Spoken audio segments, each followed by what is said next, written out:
आज चर्चा करते हैं भारत के राष्ट्रपति चुनाव की। भारत के राष्ट्रपति का चुनाव अप्रत्यक्ष रूप से एक निर्वाचक मंडल द्वारा किया जाता है, जिसमें संसद के दोनों सदनों के निर्वाचित सदस्य, 28 राज्यों की विधानसभाओं के निर्वाचित सदस्य और नई दिल्ली, पांडिचेरी के केंद्र शासित प्रदेशों की विधानसभाओं के निर्वाचित सदस्य शामिल होते हैं।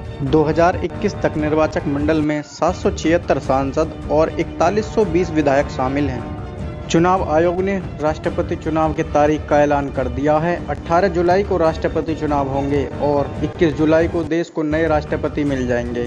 29 जून को नामांकन की आखिरी तारीख होगी। वोट देने के लिए 1, 2, 3 लिखकर अपनी पसंद बतानी होगी।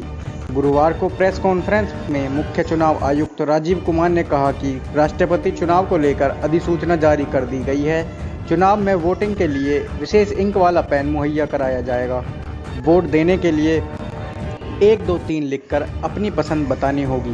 पहली पसंद ना बताने पर वोट रद्द हो जाएगा।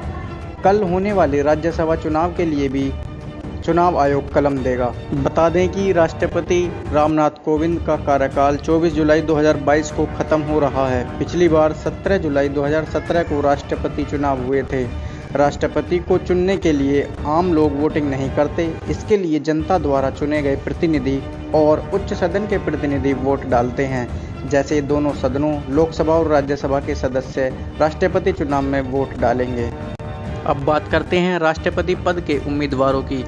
राष्ट्रपति पद के लिए मोदी सरकार की पहली पसंद आदिवासी नेता द्रौपदी मुर्मू हैं।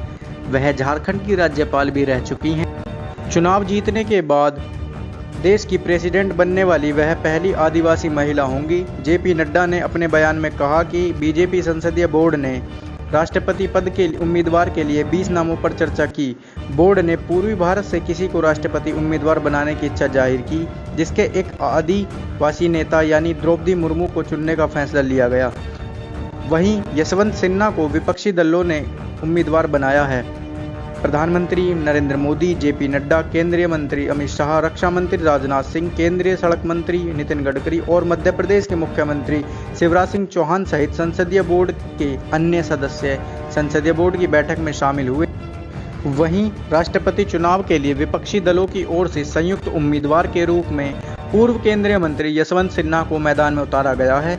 84 साल के यशवंत सिन्हा पहले बीजेपी के वरिष्ठ नेता थे। उन्हें दरकिनार किए जाने से पहले पार्टी में प्रमुख जिम्मेदारियां दी गई थीं। सिन्हा ने साल 2018 में बीजेपी छोड़ दी थी।